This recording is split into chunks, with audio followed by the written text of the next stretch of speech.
you think about the Civil War, you would be excused for having your mind automatically drift, to places like Gettysburg or Vicksburg or Antietam or, different places like that. Right now, I'm in Missouri, and the Civil War was fought in this state, but it looked a lot different out here than what it did in the East. There were battles where you had, like the regular military formations with the Union and Confederates squaring off against each other. But most of what marked the fighting in Missouri was guerrilla raids and bushwhacking. And the level of violence that this state descended into is really beyond description. And really, you can kind of think of the Civil War starting in this area rather than at Fort Sumter. There was a lot of border fighting that was taking place, around Missouri and bleeding Kansas. And that was going to deeply impact the people who lived in this area, including a guy by the name of Jesse James.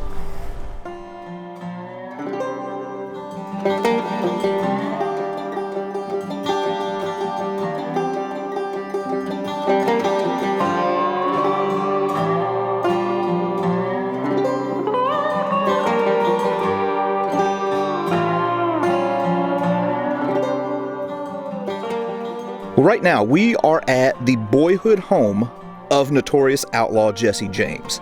There was a violent act that happened early on in Jesse's life that I think really shaped him that we're going to revisit later. But anyway, first, there is a museum that they have on site here that I honestly know nothing about. I've never been here before, so you're going to kind of be seeing things as I see them as we walk through here. And we're going to see what we can learn about this legendary outlaw of the American West.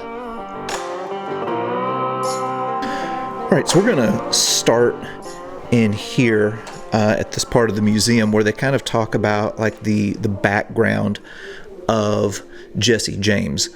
So Jesse James's dad was this guy right here. This is Robert James, who was a Baptist minister. And if you look over here, this is the license to preach that Reverend James had. And in 1850, he went out to the gold fields of California to minister to the gold miners out there. And within 6 months, he got sick and passed away. And his wife ended up remarrying. That guy died too. And here's a picture of Jesse James's mother. Her name was Zerelda. And her third marriage was to this man, whose name was Reuben Samuel. And we'll be coming back to him in a little while. This is pretty neat. This is the family Bible of the James family. I'm thinking that Jesse and Frank should have spent some more time reading this, perhaps. Okay, here's something that I was not expecting here, and that is the artifacts that they have in this museum. This is the saddle of Frank James, and then this is the saddle of his wife. Right here is the saddle that belonged to Jesse James, but really the jaw dropper in here for me is in this case. These are items that were donated to the museum in 1988 by Ethel Rose Owens, who was the granddaughter of Jesse James. And holy smokes. So here is a Colt 45, which is a gun that would have been used by Jesse James. I don't know if that's the exact gun that he would have used or not, like his personal one, but he would have used one like it. However, this Winchester right here and this shotgun, well, wait a minute, I'm sorry, I just looked again. The Winchester is a period gun that would have been used. This shotgun was actually Jesse James's shotgun. And then we get to some other items here, like the bridle and the cartridge belt. These are things that were owned by Jesse James. This handkerchief, belonged to him. Also have like a wallet and a coin purse and things like that. And right here are the boots that Jesse James was wearing whenever he was killed.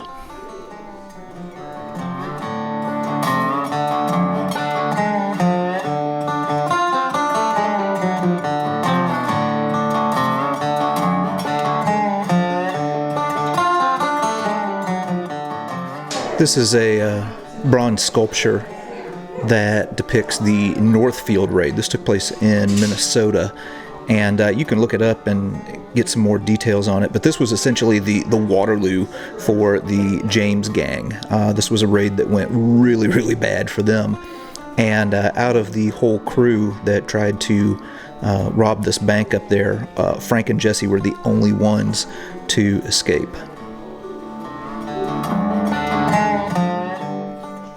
Here's another pretty wild story from the James gang.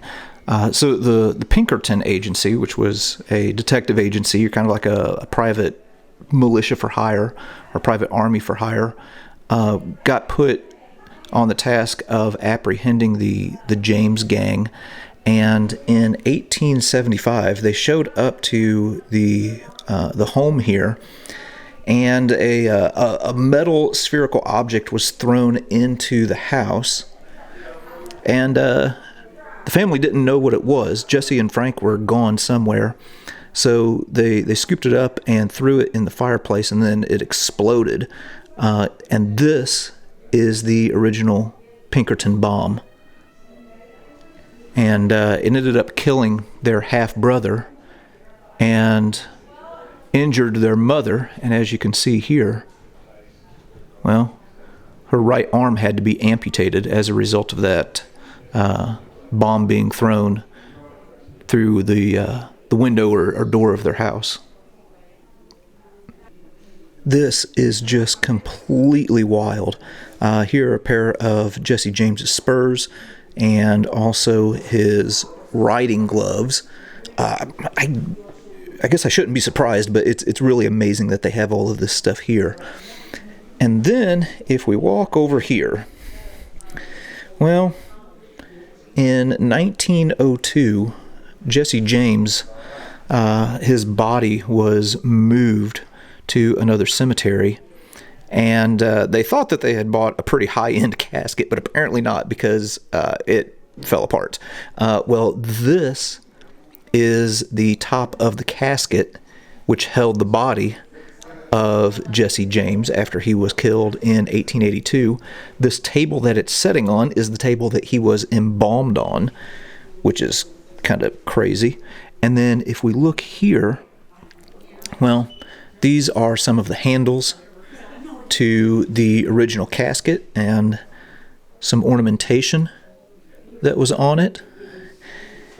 And right here, this is a bullet that was found in the casket. It was fired from a .38 caliber Smith & Wesson revolver, and they think that it was during the attempted bank robbery in Northfield, Minnesota, that he got hit there in 1876 and was wounded and carried this bullet for the rest of his life. So it's well known that Jesse James was killed whenever Robert Ford shot him in the back of the head while he was adjusting and dusting a picture. And there is the feather duster that he was using. And then they also have something here that's labeled Jesse James's chair. I don't know if that's the chair that he was actually standing on, or if that is just a chair that may have been in his house. But my goodness, the stuff that they have here that's attributed to this famous outlaw is absolutely crazy.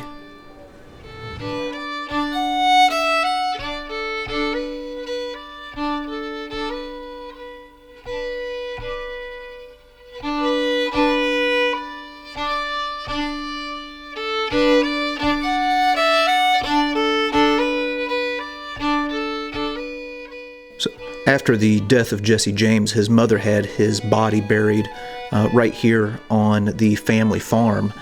And then he stayed here until 1902, whenever he was moved to Mount Olivet Cemetery, which isn't too far away. Well, souvenir hunters kept chipping away at the headstone until there was really not much left. Well, here is the original headstone for Jesse James. And you can see where, of course, it's been chipped away a little bit over time. Again, the artifacts here are just insane. So after the death of Jesse James, his brother Frank James ended up turning himself in. And what we are looking at here, let me kind of move around a little bit. This is the letter that Frank James wrote to Missouri Governor Thomas Crittenden, saying that he was going to give himself up. And these are the handcuffs that were worn by Frank James, as well as his pistol belt and holster. Okay, this place is absolutely wild. I was not expecting all of these artifacts connected with Jesse James to be in here, but it's cool as heck. Well, anyway, we're going to go ahead and go back outside now and take a look at the original home place and explore some of the stories that I guess you could say turned Jesse James into Jesse James.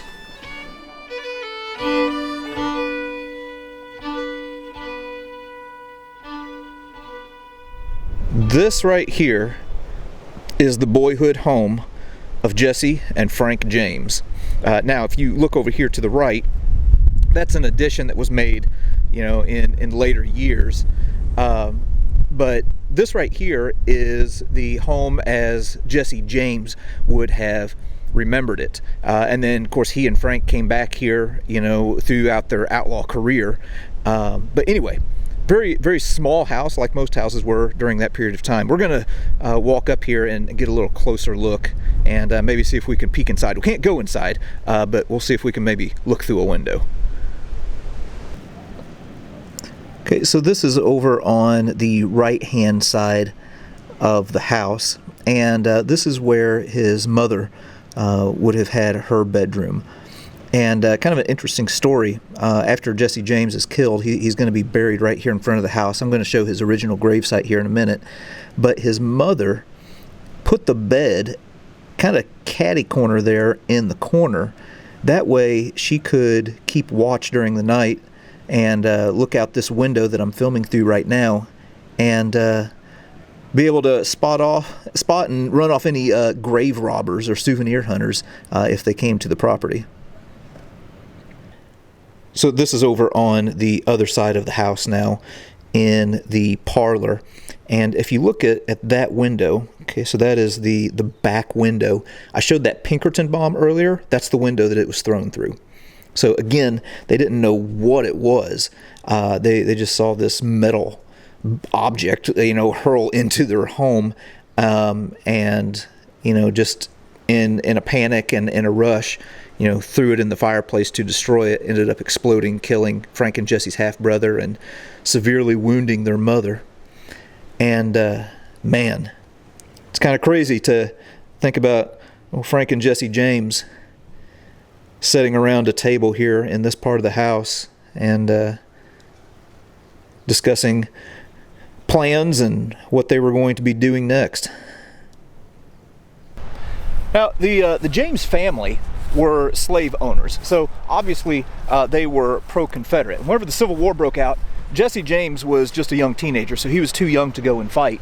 But his older brother Frank was old enough, and he ended up linking up with like these pro-Confederate guerrillas who made raids here in this region of Missouri and over into Kansas. And so this area would have had livestock. They would have had sheep and hogs. There was a big hemp farming operation here. There would have been slaves who would have worked this property. And one day in 1863, there were a group of men in federal uniforms who showed up looking for information on the whereabouts of Frank and some of the other Confederate guerrillas. And what happened here was something that I think was going to put Jesse James on the path to being one of America's most notorious outlaws. So as I was just saying, Jesse James would have been out working the hemp fields whenever these men dressed in federal uniforms arrived here at the James farm. And right here in this spot, there would have been a really, really large tree. Now, it got hit by lightning in the 30s and, of course, is not here now. But Jesse James would have come out of the fields, and what he would have witnessed right here in this very spot are these men in federal uniforms with a rope tied up over one of the big branches of the tree and had a noose around his stepdad's neck. And what they were trying to do was get information out of him about where Frank James was. So they would hoist him up in the tree, get him to the point where he was about ready to choke out, and then they would drop him. And then they would hit him with questions again, and then they would hoist him up, and then they would drop him again. And they kept doing this. And I read somewhere that this ended up causing some, lifelong damage to Jesse's stepdad. And he never did give up any information, but that was probably one of the first incidents that was really going to solidify Jesse James's anti-authoritarian attitude and put him on the path to being a career criminal.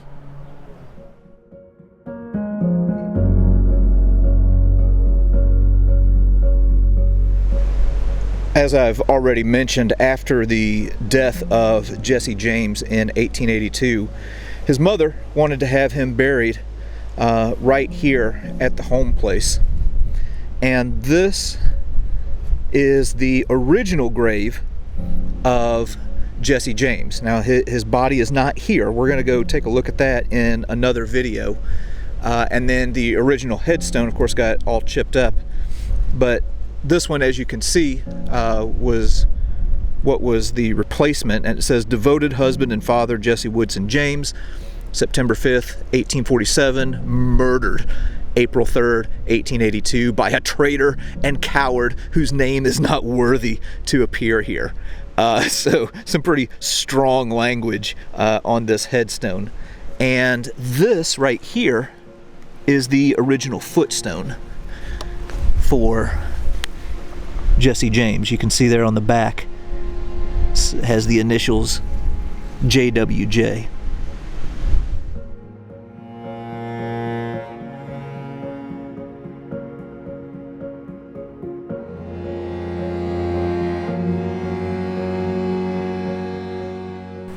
Now, as the war progressed and Jesse James got into his late teens, he ended up joining with his brother and running with Quantrill's Raiders and another really brutal guy named Bloody Bill Anderson. And it was this experience as one of these pro-Confederate guerrillas that was really going to, I think, harden Jesse James and really corrode his soul. Because the stuff that Bloody Bill Anderson did, I mean, this guy was absolutely brutal. He took scalps. He had like a rope that he would tie knots in for every person that he killed, and I think he had like over 50 knots in his rope. But this was going to be the training ground and the foundation that was laid that Jesse James was going to launch his criminal career off of after the Civil War. And it all started right here at this place.